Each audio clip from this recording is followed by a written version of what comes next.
Now we're going to look at probability of two events. We've been working on kind of what's the probability of one thing. So for example, we had a die. What's the probability of rolling a 3? So there's only one thing that's taking place. Here we have an example of two things, and they're both independent events. All right. So say this is a spinner. Okay, you'd put like a paper clip down and spin. All right. So if we were to spin both of these spinners, and what's the probability of something happening? So for example, would be the probability of getting a 1 and an M at the same time. All right. So there's two different ways that we're going to go ahead and show this. All right. One, we can use a chart, and the second, we can kind of multiply. All right.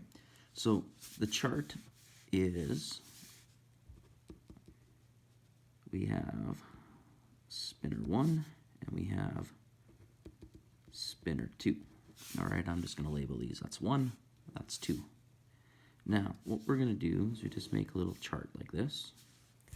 Okay, the different things that can take place in spinner 1, you can get a 1, a 2, or a 3.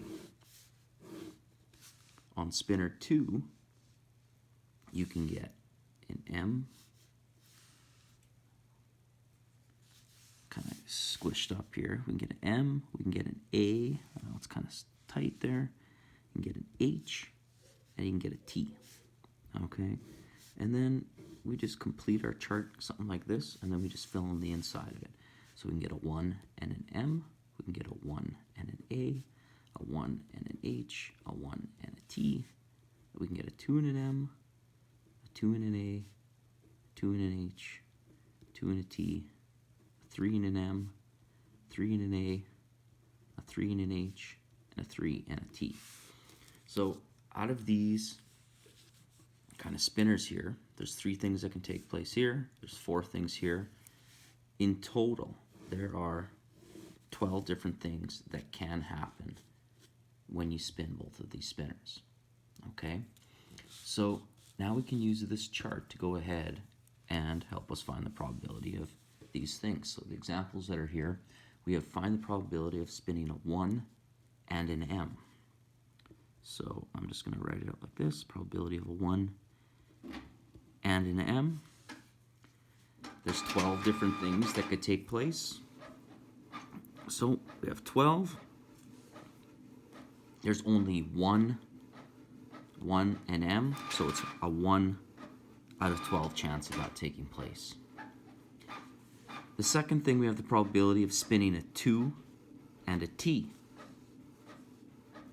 So a 2 and a T. There's only 1 2 and 1 T. There's 12 different things that can take place, so it's also a 1 out of 12 chance. The third example here is find the probability of spinning an odd number and an H. So we have probability of odd and an H. There are 1, 2. So it's 2 out of 12. The last one, find the probability of spinning an even number and a letter. So that just means even and any letter. So probability of that taking place, we have 1, 2, 3, 4 even numbers with a letter. So we have a 4 out of 12 chance of that taking place. All right, that's how you would use the chart to go ahead and do that. Now, with the multiplying, okay, I'm just going to rewrite them down here.